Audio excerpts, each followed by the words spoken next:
right. Hello, everyone. Welcome back, and thank you for joining.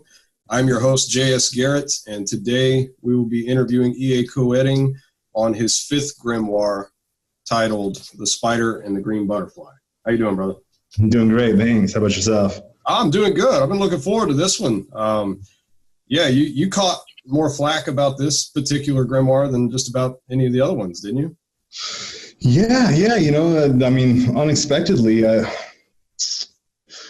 so Prince contacted me about writing that grimoire through email. He bought a book of mine and asked me to autograph it.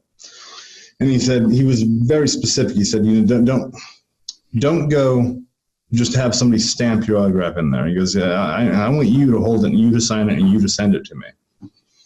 Okay, sure, whatever.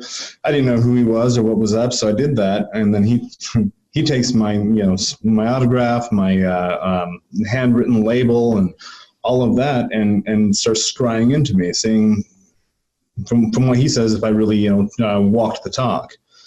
And after looking into me enough and asking around about me, he got hold of me and said, let's put this book out. And I thought he was just another guy trying to ride the coattails. So I told him, approve it. If you've got something if you've got practices that I can use and they work, I'll write a book with you about it. And that's exactly what we did. And I kind of thought it was just going to be a throwaway, like, okay, this is a fun little project that, we'll see if it works, see if it doesn't. And then when the magic did start working, it was interesting, but I never thought it would get the attention that it has. But it did. I mean, people kind of went a little crazy over this book. Yeah, they certainly did. And, it's a really potent book. I mean, and you even warn people just about reading this. I mean, as you read through these pages, it states in there, you will notice these entities starting to peer into you and manifest around you, which that's pretty accurate. You also warn that there is no fucking around with this. I mean, you're either in or you're not. I mean, there's no dabbling. You can't safely practice this. It's a wholehearted commitment, and you even call it a religion of worship. Now, I know that neither one of us are really about religion, but this kind of it almost falls into that category in a way when you really path work this system. Is that correct? Yeah. And it is. It's This is one of those magical systems that you do have to go inside of the religion and take it apart from there, because it is hidden and steeped within the Vedanta religion, which is really it's a syncretic religion of ancient African ancestral religion, as well as a combination of not just Catholicism, but Catholicism mixed with the native population's religion in the different places that. For Haiti, obviously that ended up in Badan, but all, Kimbanda in Brazil, and you've got different forms of the same kind of religions developing all over the place. And so, you do have to pick apart the religion. People, that is at the core of I think, the outrage about this book is that it wasn't just taking apart a magical system, but a religion, an entire culture is, what people thought. Well, you're taking our entire culture and you're reducing it to what is useful for the white man. And it's like, well, that's not my terms. That's not how I see it. But I can definitely see how others would. But at the same time, you look at Haiti. And I know some brilliant black magicians that have stepped out of Haiti and have risen to prominence. Some of them as public figures. Some of them have advanced themselves pretty high. But the important thing is that they came from Haiti and went somewhere else. Seems like a lot of those who are still stuck on that island. They're not doing any favors to the Loa, to themselves, to their. It's hard because you don't want to abandon your community and the place you came up from, but at the same time, there's not a lot of opportunity going on there, not a lot of room just to stretch yourself. And I would imagine the most powerful people can have any life that they want to have, regardless of where they're at.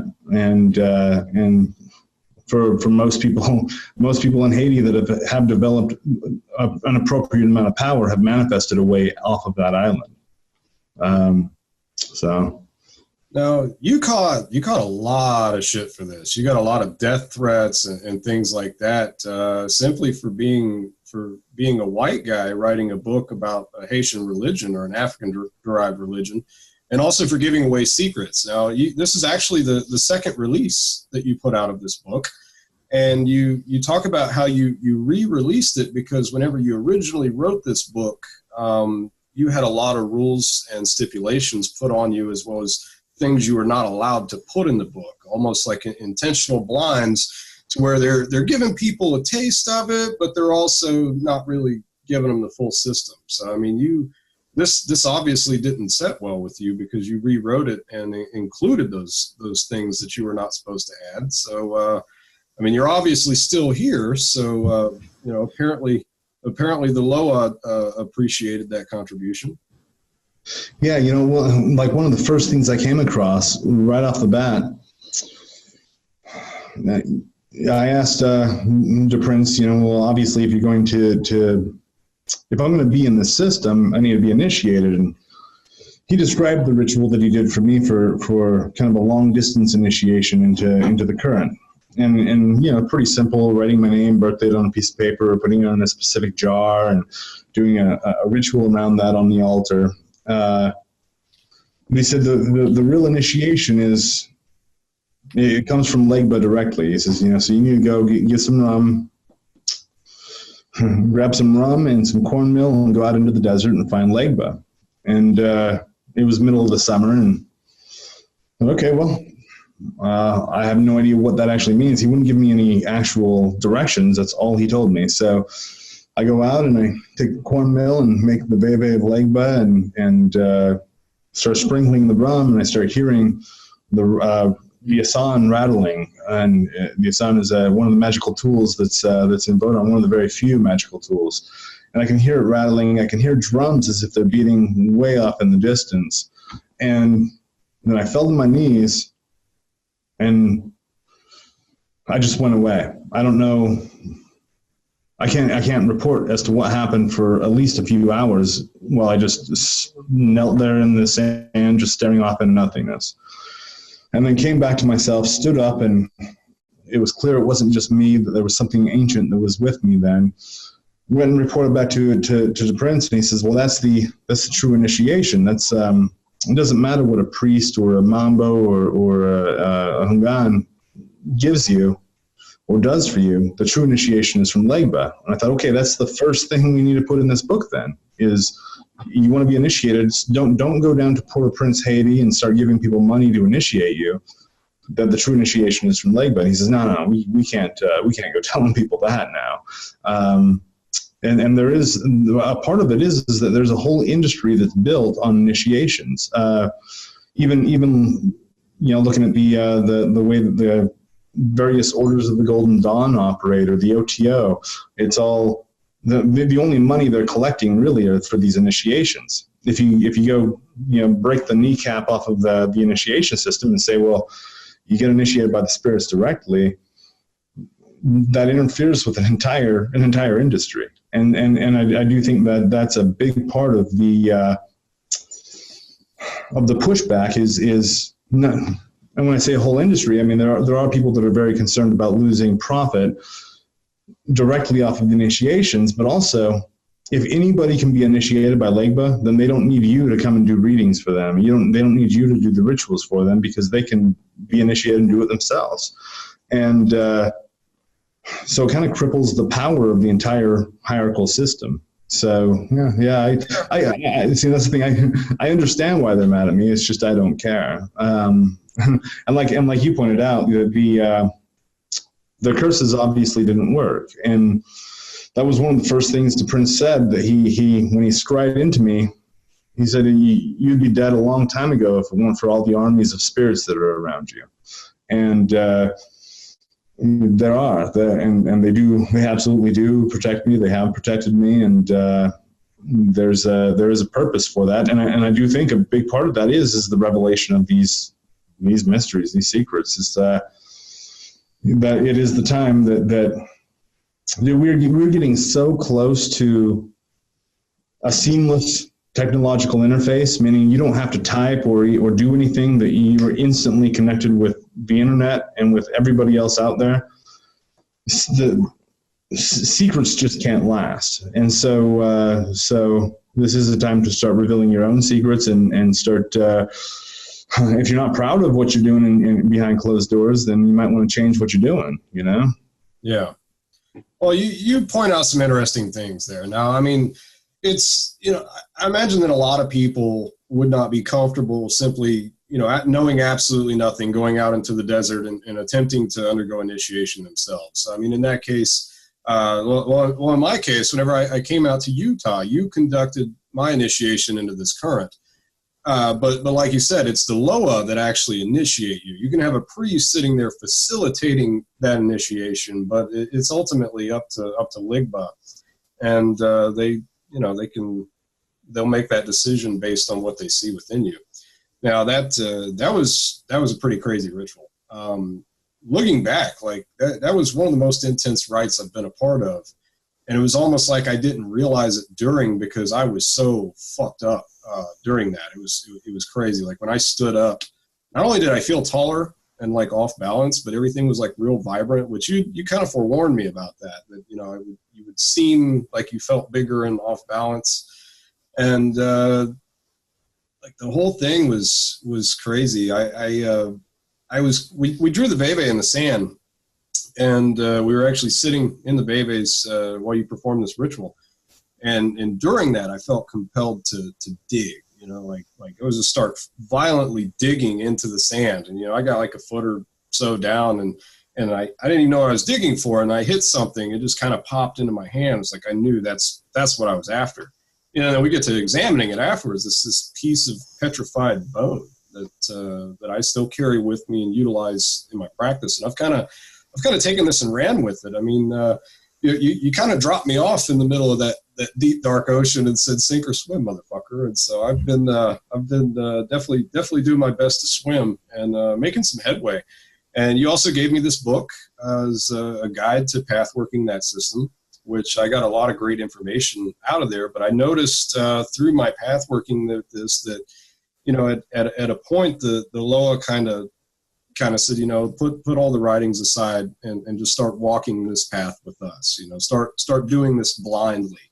It's like once you got the basic do's and don'ts down and absorb the information and obtain initiation by the Loa, it's like they take over your path working, and you'll start getting rituals and ideas and instructions out of thin air, or being approached by different spirits, and then you acknowledge that spirit, and you sit down and do a ritual or an evocation of that entity, and like boom, it's a Loa from this pantheon. So it's something that never stops. Correct?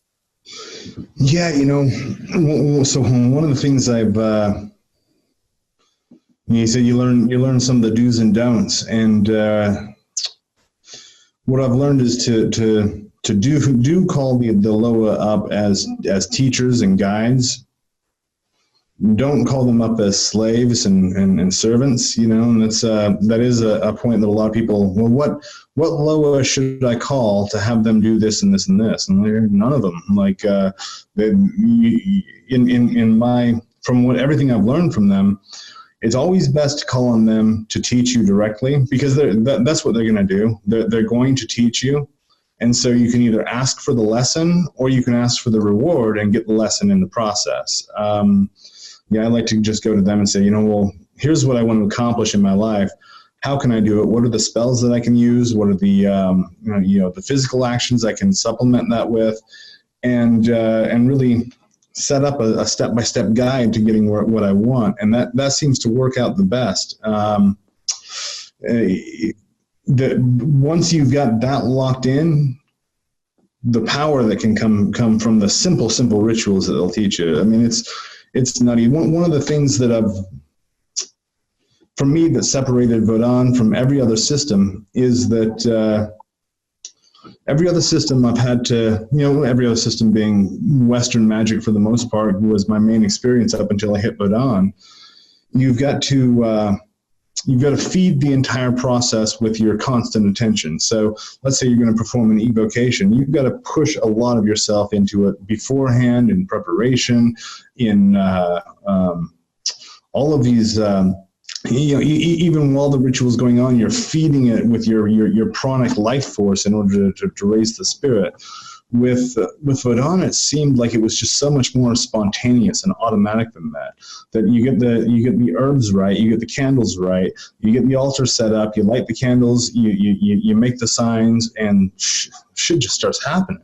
And that was actually what De Prince's promise to me was. He says, I'll teach you this, and it'll be exactly like the fantasy of what you think magic should be and is. It's all delivered through Vodana. And sure enough, to a crazy degree, where you start having these herbs, and I'm not into herbs. I've never been really into to traditional kind of kitchen witchcraft, but enough that I would have these herbs pop into mind that I write down. Okay, blue cohosh and black cohosh mixed with this and this and this and this and this, and then before you know it, I've got an entire recipe that I mix all these things together in water or rum or oil, and it comes along with instructions on how to use it. I make it and use it, and the effects are pretty awesome. So like what's in the actual book, Spider and Green Butterfly, it's almost meant to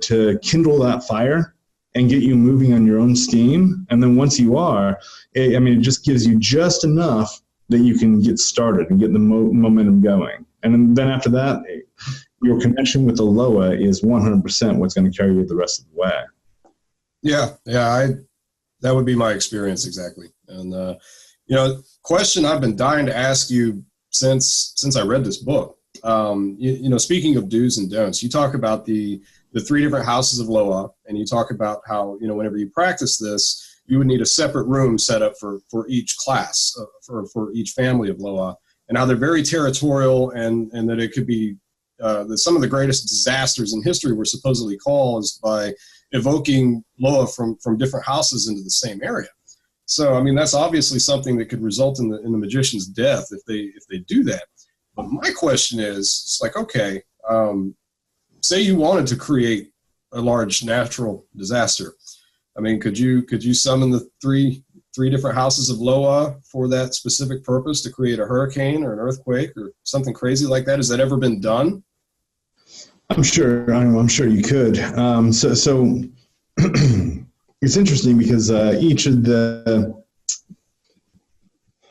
Loa has a Rada and a Gede, a Rada and a Petro form. So, you have, for instance, Dambala. And so you've got Dambala and then Dambala Flambeau, the flaming Dambala, or you'll have different variations of their name that symbolizes that it's the darker, more violent form of that entity. So if you were to call the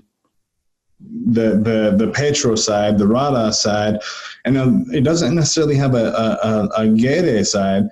The Gede is basically, you can see as just being the 3 barons, and yeah, if you call that, you're linking in human death into the cycle. So one of the things that might be interesting to toy with in that regard could be calling, let's say, Loa Don, who's the Loa of the waterways and can bring you wealth and prosperity. Because there's that connection with water, you could do an evocation or invocation, calling down Loa Don in his Petro and Rada format, and then calling on one of the Gedes, and directing this to create some sort of natural disaster, hurricane, flooding, storm, something like that could then wipe out, if you're working with Loa Don, it can not only wipe out a specific area, a coastal area, but it could also destroy a specific business. If you want to take a specific business that's on that coast out, you can get very specific with those things. Now, that's that's the definition of playing with fire. So, it's it would be hard to guarantee that you wouldn't get smacked in the process. But is it possible? It definitely is very possible. And the Loa are very, very earth-based entities. They don't link up. I mean, you can make associations with various sephirotic or clepothic spheres and whatnot, but really they are grounded to this world, to this plane, and to the point that they don't even seem like they're astral entities at all. It seems like they're physical entities that are just slightly out of phase. And so they, as they come into phase, they can have a massive, massive effect in the physical world and with the elements. So it really wouldn't be hard at all to cause natural disasters using the Loa. And it's I think it's at this point just about undisputed that the hurricanes that destroyed or the earthquake that destroyed a good part of Port-au-Prince and just wrecked Haiti was magically based. I mean, different cults and different groups are taking credit for it, but regardless, it was the Loa reaching out and making that happen. Yeah, that's pretty interesting, and I imagine that there is definitely some truth to that for sure. Yeah, no, and I got this was one of the last phone calls I got, not the very last, but one of the last phone calls I got from the Prince was he was clearing out his house in Haiti. He went down there and says, I gotta move to get all my stuff and move it to the U.S. And why? What's up? He says, I don't want it to get wet. And I thought, what the hell's going on here? And sure enough, from what I understood, he had a house not far from Port-au-Prince. So he went and cleared it out, and a couple days later, boom, this earthquake hits, and so it seems pretty obvious. And there are a lot of different signs and pointers and whatnot along the way, but yeah. It's pretty awesome though. It really is. Yeah. Quite interesting. Yeah. And the warning about not crossing, the Rada and Petro and Gere, gosh, sometimes I've held by that rule and sometimes I haven't, a lot of times what I'll mainly make sure of is that I'm not calling on the different houses, the different families at the same time. So, and that is something that there are dividers up in different spatial awareness, and we're actually much more, for some reason, we're much more concerned about space than we are about time as humans. We've got all of these elements of the physical world, and we haven't identified any elements that govern time. We've got the whole table of periodical table of elements, and not a single one that describes time. And so that is a barrier that I'll put up in my own workings with the Loa is I'm not going to summon them at the same time or call them down. It's not necessarily a summoning, and that's why I've kind of backed off in this conversation from saying summoning and evocation, because it's not like they appear before you. It's like they ground themselves through you. In a possession or possession of yourself or of objects or sometimes of a whole group of people, an entire party of people can and do get possessed by the same spirit. Yeah, and that's something interesting that you talk about here is, the different rites, like the Rada rite and the Petro rite, how groups of people will get together and perform these massive sacrificial rites that last all day and all night. I mean, you just don't see that kind of camaraderie and dedication out of Western magicians, and it's awesome. It's really cool, and I can only imagine what it would be like to be a part of a gathering like that. You said something really important there, is that you don't see that kind of dedication with a lot of Western magicians, but that kind of dedication does go a long way. And, there's, I'll tell you what, at some point, I do need to organize an in-person large-scale gathering where Black magicians can come together, and we can spend 3 days doing, just group ritual all together. There was this, I can't remember the name of the pharaoh, but there was a pharaoh who developed this specific planetary drumming, dancing ritual that they would do on the spring and the autumn equinox, and it was promised to him that as long as he did this ritual twice a year, that he would have immortal power. And he, from his records, he feels like that actually did occur. But it's a matter of spending 3 days dancing around a fire. The inner circle dancing the fastest, and it goes slower and slower until you reach the outer circle, until you hit the drummers that are on the very outside circle. And this is these are all in the pattern of the planets and the speed that the planets will move. And so for 3 days, there's always somebody drumming and there's always somebody dancing. And you can take breaks, tag each other out, but it's a 3-day focus on only what that ritual is intended for, what the transformation you're trying to create, the empire you're trying to build. And in Vodun and Santeria and Kimbanda, you do see a lot of these multiple day festivals, these initiation rituals. I mean, the last 1 day, if you get away with a 1-day ritual, that's a short ritual. You can be looking at several days of silence, of wearing clothing that is appropriate to the ritual, and just fully immersing yourself. And it does have that richness that Western religion seems to have kind of done away with. It doesn't fit so well into our microwave culture. For sure. So one of the things I want to talk about in this book is the powerful concoctions, blowing powders and sprinkling powders. That was a section that I read over and over and over. You talk about one very deadly powder. Was it called an expedition powder? That just the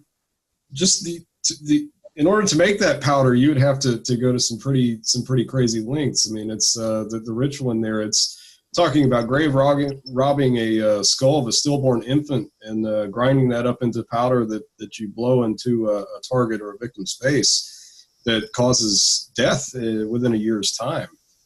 Shit like that is not something that I imagine most people would ever go to the lengths to do. And you talk about, how a lot of shops and things like that will sell these powders, but I don't think those are very authentic. And you talk about that in the book also. I mean, this is stuff you need to make yourself, correct? Yeah, an example of that is Florida water, and that's the most simple water that is just cedar wood oil that you're dripping into I got to the point I was doing gallons of it at a time, just having glass jugs, filling my altar. And if you go buy Florida water from any botanic, it's got rose oil in there. It's a really fragrant, flowery type of water, but you make it yourself, and it's just cedar wood. And for one thing, you do have the fact that it's an oral tradition and has been an oral tradition for so long. It leaves it way too open to interpretation. That Florida water means something different to people, even depending on what region you're in. But either way, you do need to take it and consecrate it. Like I said, with Vodun, everything comes down to possession. Either you're being possessed or an item is being possessed. And when you're working with any of these powders or sprinkling powders and blowing powders, I haven't used blowing powders a whole lot. That's in the U.S. that is that could be an interesting thing to go just walk up to somebody and blow some powder on their face. I mean, and that's the Prince. His story about that is that's exactly what happened. This guy was coming out of his office building. He's just wearing his business suit and doing his thing, and he had just a day before or something like that had fired the janitor. And so the janitor went and hired a black magician that came up and blew this powder in his face. And the dude, within a year, his whole life was crumbling down. He was on the verge of suicide. Meets the Prince. The Prince is like, well, yeah, you got this expedition on you. You've got these. What it is basically the tormented spirits that are latching on to the victim of the curse, and the only way to make it right is to make things right with the person that you offended. That's one of the things when it comes to breaking curses and breaking spells that most people aren't prepared for. They're ready to throw some money on the table, and you ask them for a sacrifice. Yeah, sure, I'll do whatever, except for going and making things right. Because that's actually what's required. Is if you offended somebody, if you did something wrong, you gotta own up to it. You've got to go take the action to actually gain true forgiveness. And then when you do, a lot of times that curse is broken. Yeah, I've actually experienced that. I won't go into details about that personal story, but it was a conflict, and I had done my thing to resolve that, and it wasn't too long after that the person approached me and asked for forgiveness.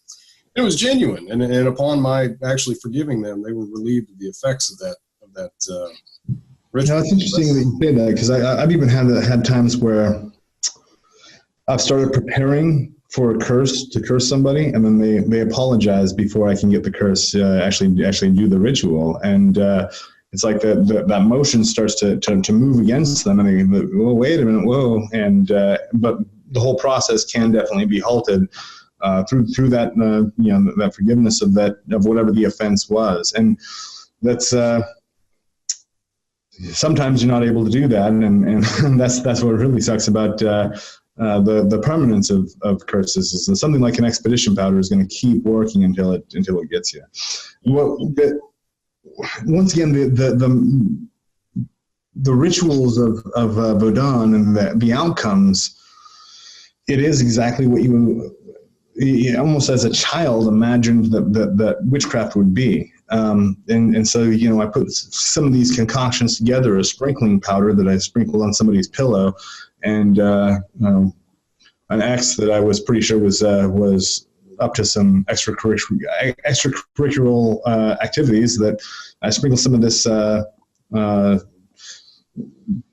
what was, I can't remember what that's called. It's a revealing powder, basically. They're going to start just revealing all of their secrets. And sure enough, she starts telling me exactly, like, the moment that she's going to go meet this guy, the next time that they have a date set up. And and so I show up at that place, and sure enough, see them walking in together, holding hands, and going, wow, okay. But she didn't remember telling you?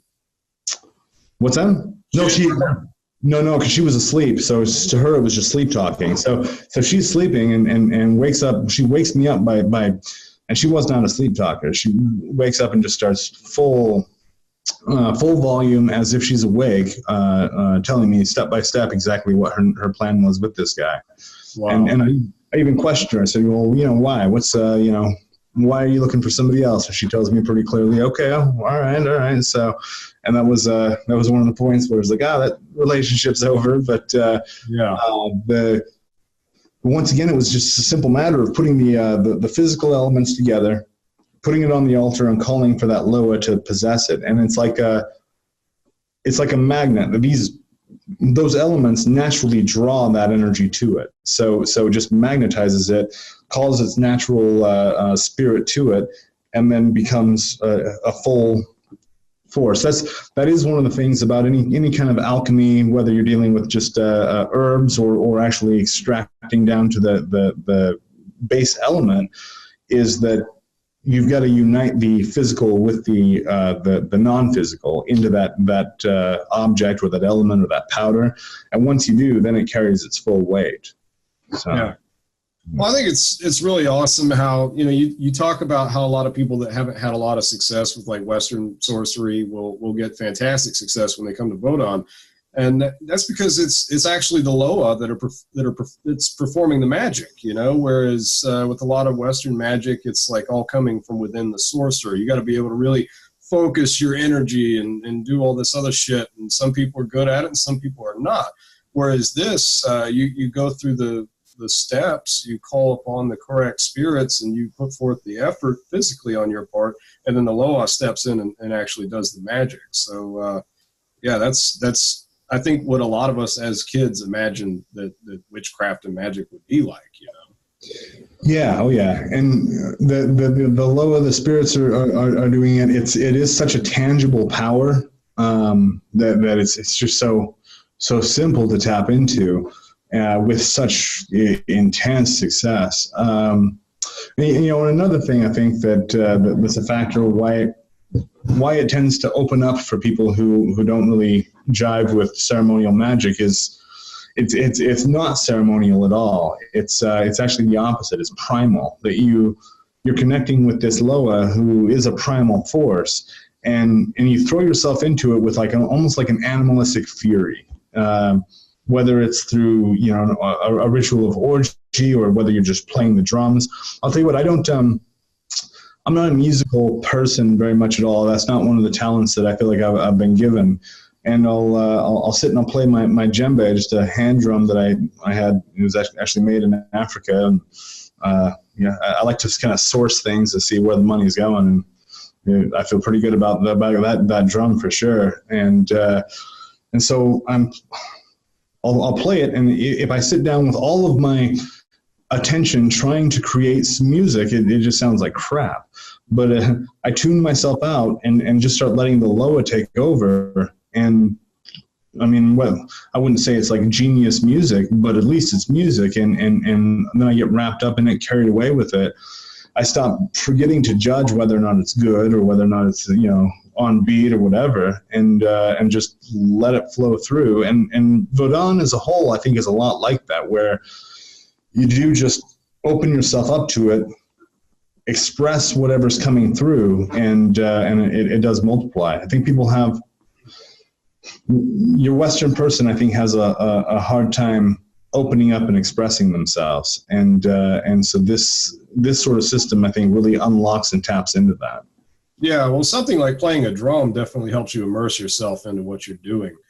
I've actually experienced that with another person playing the same drum. This is a large Native American style drum that was, handmade with buckskin and, from a hollowed out tree. And I have no musical talent whatsoever. I can't hold a tune if I'm fucking. It's pathetic if I try to play an instrument or sing anything. But, this guy talks me into sitting down and playing this drum with him. We each had a tongue. And so we start playing. And at first it didn't sound like anything. It was just, mindless drumming. And then something happened. Like, it was like this electric current flowed through both of us, and we got in perfect sync as we're pounding this drum. And we sat there and played an entire song, and it was perfect. Like each, whenever we would change up, I mean, it was in perfect synchronicity. It was like something else was sitting there working our arms while we played this drum. And it was like a full-on spiritual experience, just sitting there doing that. We weren't even doing a ritual. It was just making music with the spirits, I guess you'd call it. But yeah, that was powerful. So incorporating that into a ritual definitely help someone who has trouble getting immersed really let go of themselves. Yeah, and it's thought that even the development of language is a descendant of music. That before we started talking, that human beings would get together and ceremonially, religiously pour the voices out just in these songs, and those songs eventually became words. And so once again, when you're getting into the music, it starts triggering atavistic parts of your mind. It starts triggering the primitive part of yourself that does recognize that all of these physical forces are conscious beings that we can commune with. And we've become so evolved that we've evolved beyond even recognizing the need for nature, but those spirits are still there, and still I think more now than ever they're calling out to be called on to be active in the world, because there is a very real struggle going on with these ancient nature spirits and powers that are coming up against the technological evolution of humankind. I mean, honestly, as we wipe out forests, we're wiping out entire generations of spirits, of entities that are connected to the earth, that are connected to these plants, and the Loa are definitely part of that. And so with even with Haiti, and I look at Haiti, and once again, I kind of talked a lot of trash about that island at the beginning of this podcast, but at the same time, it is a magical place. It is a natural center that does have a lot of power emanating from it. But unfortunately, a lot of the places that we can see, especially early on in this incarnation of human civilization, the places that tend to radiate with the most power also devolve pretty quickly. You look at the Middle East, unfortunately, you look at that. That's the cradle of the birthplace of modern human civilization. Yeah, they didn't hold onto civilization very long. They devolved pretty quickly. But anyways, yeah. So yeah. I don't know where I was going with that, but well, something I wanted to ask you about, and I know a lot of the viewers have this question. You obviously did this path working that's in this book, and you've done most of these rituals, I'm assuming also.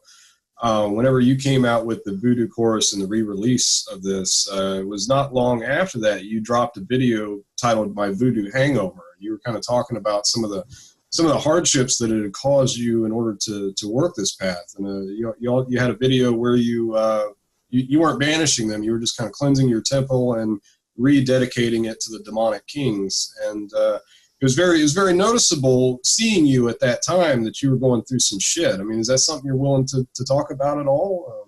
Yeah, so I worked for several years with Vodon, worked with the Loa, and they guided me and they kind of guided me through and then out of their system. And so the final initiation that I received was an initiation into the House of Zandor, and Zandor is more African than Haitian, but is this? It's the Prince of Darkness. It's the incarnation of black magic and evil. And I become initiated into the House of Zandor, and pretty quickly my activity in Vodon kind of came to a close. It's like the Loa were still there, but our relationship had changed completely. Almost like, when you're a kid, you leave your mom and dad's house, you go off to college or off to work your own job or whatever. When you come back, the relationship's different. You're now an adult with an adult. And that's kind of the evolution of my relationship with the Loa, that I could kind of see more across the aisle on the same vantage point, or a similar vantage point as where they were at, rather than it had evolved from a religion of worship into something completely different. And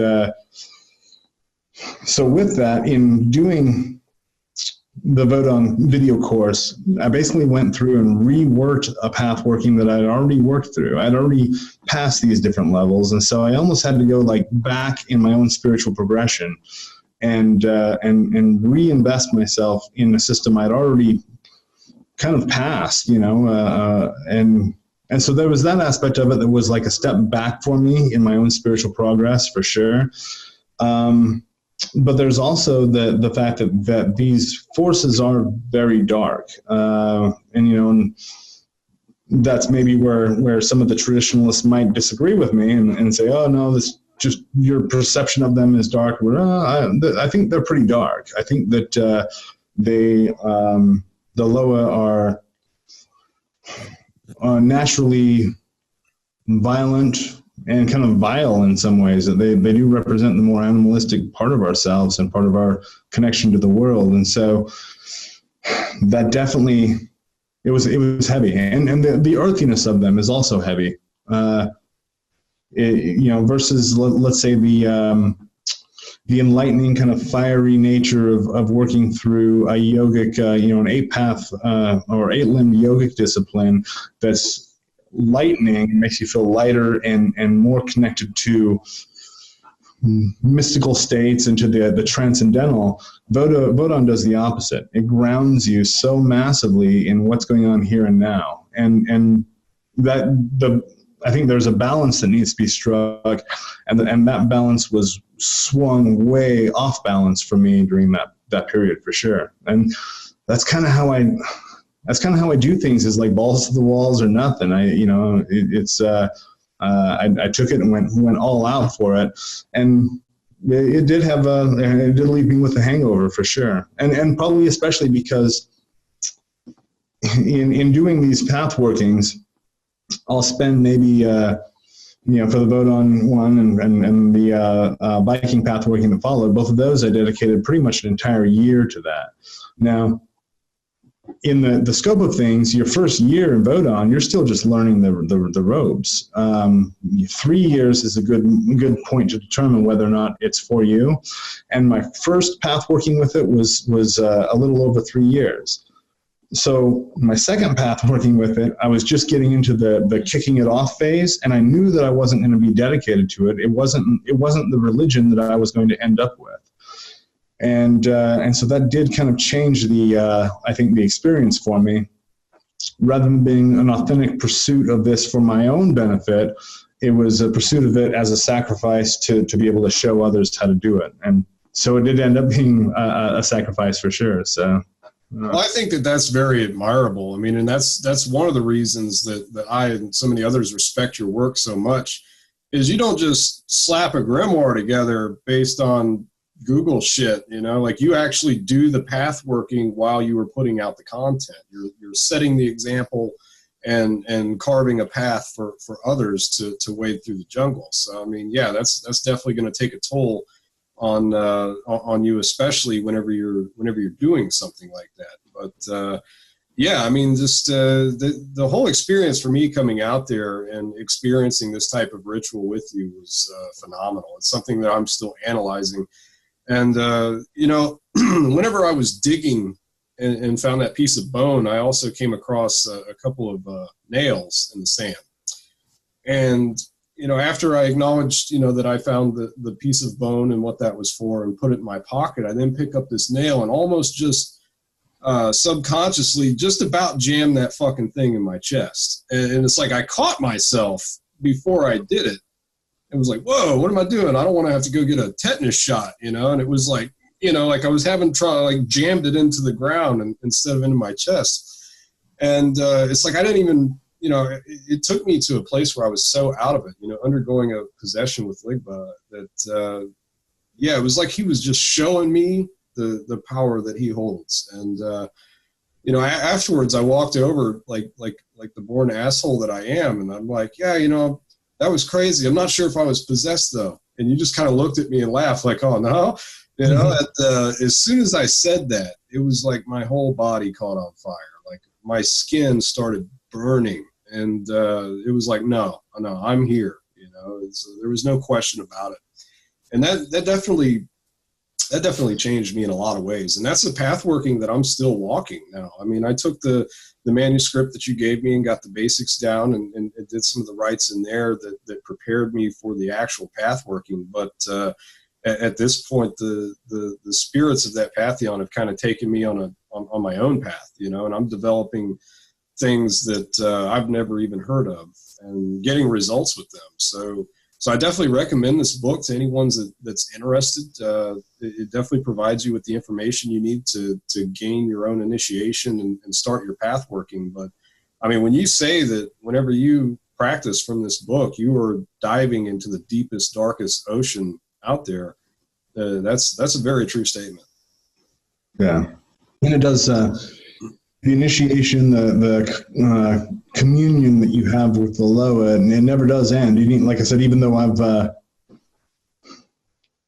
had completed my own path working with it, that doesn't mean that the Loa are no longer with me or in my life, or they very much are. They very much are alive and influencing me, guiding me, and often showing me who they are in the various systems. That's one of the fun things, is when you get to know, let's say, Papa Legba on an intimate level, and then you go start working with the Vikings, and you see Odin, and you go, well, wait a minute, there's my Papa Legba, but in a different form, with a different face and a different name, but a very similar essence that's running through him. And it is it's interesting because you brought up the chapter title, A Religion of Worship. And it begins as a religion of worship. And I think for many people, that's where it stays. But for the black magician, the true black magician, I think it starts out as a religion of worship and then gets to be a friendship, a relationship. And you're no longer, and I think with most people who are actually working with these spirits, you're no longer just asking, you're not asking them to come and do favors for you and you'll leave offerings, or you have a constant relationship. They're always in your temple. They're always flowing through. And your job at that point gets to be a matter of directing them to do things. That is something that's probably important to point out, is that in working with the Loa, it is best to try to keep them doing things in your life if they're going to be active, if you're going to have their offerings on your altar and that sort of thing, to keep them busy with teaching you things or helping you with different areas of growth and whatnot. They're not very like me. They have a hard time sitting still, and so if you just have them on your altar and you're not asking them to do things, you're going to have some interesting, probably phenomenal things happen. And that's yet another thing, is that with Vodun, I've seen probably more poltergeist activity, just a phenomenon that surrounds their rituals, that you do the rituals and like I say in the kind of warning that I give at the beginning of the book, that they do seem to automatically start showing up more and more in your life and pressing their presence and your knowledge of their presence there. Almost like kids that are tugging on your pants until you pay attention to them. They tug, and they can tug pretty hard. So yeah, they're not going to let you be idle for long. That's no. So the last thing I want to touch on here is something that you talk about a little bit in the book, and this is probably going to be a concern for most people, is religious racism. Do you think that the Loa give two fucks if a white person or a Hispanic person or an Asian person wants to work with them? I mean, you don't have to be black and from Haiti in order to work this pantheon, and you've proved that. Yeah. No, and for the life of me, I can't tell. I can't land on any reason why that would be the case. I mean. Obviously, in practice, they don't care. The practical evidence is that they're just as willing to come to me, just some white dude from Utah, as they are to come to somebody who was born in Haiti and the racism is so ridiculous, because it's like an African American fellow who practices Vodun is not nearly as respected as a Haitian African fellow practicing Vodun, who's not nearly as respected as an African fellow practicing Vodun. And then it's like, well, wait, like none of that is even looking at the magic itself and the power that's being held and used by these people. So, on one hand, the Hungan and the Mambo they are public servants. They're religious ministers. A good part of what they do is religious ministering in Haiti. But if I'm going to go to them for any kind of spell work, I mean, they better have a great track record. And I mean, if I'm going to them for anything like a wealth or abundance ritual, I better not show up to a hut, I mean, I better see some evidence that they actually know what they're doing. And, that maybe that's a judgment on my part for sure. But at the same time, it's a judgment that I'm making for good reason. If you know how to manifest wealth, then you ought to at least be comfortable in life. But anyways, there is that, and there is that kind of racism that I think is built into religion as a whole. That it's a huge in-group, out-group thing. That you're part of us and you're different from them. And if you can say that, then you've identified your peer group and you've identified what can keep you safe. And really, it is an animalistic, safety in numbers type of thing. I'm going to align with people who are going to keep me safe, and we're going to be against all the others. And it's a very primitive mindset, but unfortunately, that's the mindset that a lot of people have. And when they're talking about the religion, they're not thinking logically, obviously. They're being driven by, first off, they're being driven by emotional cues, psychological cues that are all built into the religion itself. But they're also responding to spiritual influx that they don't even know what to do with. They're basically under assault, and they have no tools to guide themselves through it, besides going to their minister or going to their Hungan. And so, I honestly think it has a lot less to do with racism directly than it does to finding a reason I don't know. I guess I just have a hard time with it because it doesn't make any logical sense, and so I'm trying to wrap my head around what makes somebody even think racially, and it doesn't make any sense to me. Well, it's a human thing. I don't think the spirits give a shit what color we are. I think the only case where you would deal with racism from a spirit is if it was an egregor created by a racist group of people. If you were a Jew, you probably wouldn't want to summon an egregor that was created by the Thule Society. That's where you might run into some problems there. But, as far as entities that are older than humanity, why would they care unless they were created by humanity? So, well, and really, as a black magician, this is where being black magician has its advantages. In most cases, being a black magician has its advantages, but in this case in particular, is that let's say you are Jewish, of Jewish descent, and you pick up black magic. Performing rituals from the Thule Society could be excellent because you're actually just giving big fingers to the entire system and saying, "I'm the black magician. I'm going to subvert this," and that is something that I think people needed to be more clear about in all of this. Is I'm not approaching this religion as a religion that I respect. I'm approaching it as a 100% a system that I'm going to exploit. I'm going to get into it. I'm going to see what in it works, and I'm going to use it. There was a huge locked door on Vodon for forever. You couldn't, if you wanted to have any hope of meeting the Loa, you had to go to Port-au-Prince, pay quite a bit of money for somebody to do a fake initiation ritual. Instead, the doors now have been blown completely open with the Spider Green Butterfly and with the Vodon Chorus and all of that. And I haven't seen, I'll tell you what, I haven't seen any other books come out or information come out that's even close to being along the lines as this. You've got David Beth did a couple books that he looked at, the aligning the Loa with different tarot cards and stuff, and that's okay. It's not really. I was always taught that tarot is not really part of the Vodon culture or lineage, and so it doesn't mesh as well as using like chicken bones or things like that. But there have been a couple of stabs that people have made at different things with Haitian Vodon, but nothing to the extent of what the Spider Green Butterfly has just opened up. So.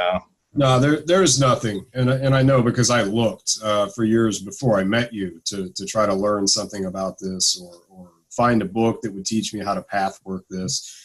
And there's nothing else like this. You give concoctions, you give bebes, you give step-by-step instructions on how to make goofer dust, and it's all kinds of shit that was very closely guarded beforehand. And I would definitely recommend this to anybody that was interested or felt the call towards this path. It'll definitely give you the tools that you need to get started and then some. So hats off to you for writing this, blowing the door off Vodon for the rest of us. And I know that was quite a grueling path working that you undertook in order to bring this information forth. So thank you for that as well. Yeah, no, absolutely. And, and I'll tell you what, the main thing that I guess I want to leave with everybody is that these LOA, especially when you work with LABA directly, but all of the LOA are openers of doors, and that's what they do. They open up new opportunities, and even for me, and going back and re-experiencing and reworking the path working, it definitely was the closing of the doors of the past and the opening up into the future. And if you go into it with that expectation, I think you're not going to be disappointed. They open up doors that you didn't even know were there. Yeah. Yeah, they definitely bring out that primal nature within people as well. So yeah, very cool. Yeah, it's very awesome. Well, brother, we're just about out of time. I want to thank you so much for coming on and chatting with me again. It's always a pleasure. And thank you to the audience for tuning in and listening. It's if you're interested, it's the Spider and the Green Butterfly, and this is available at www.becomealivinggod.com. I definitely recommend you check it out. So, yeah, thank you, and have a good night, sir. Awesome. Thank you.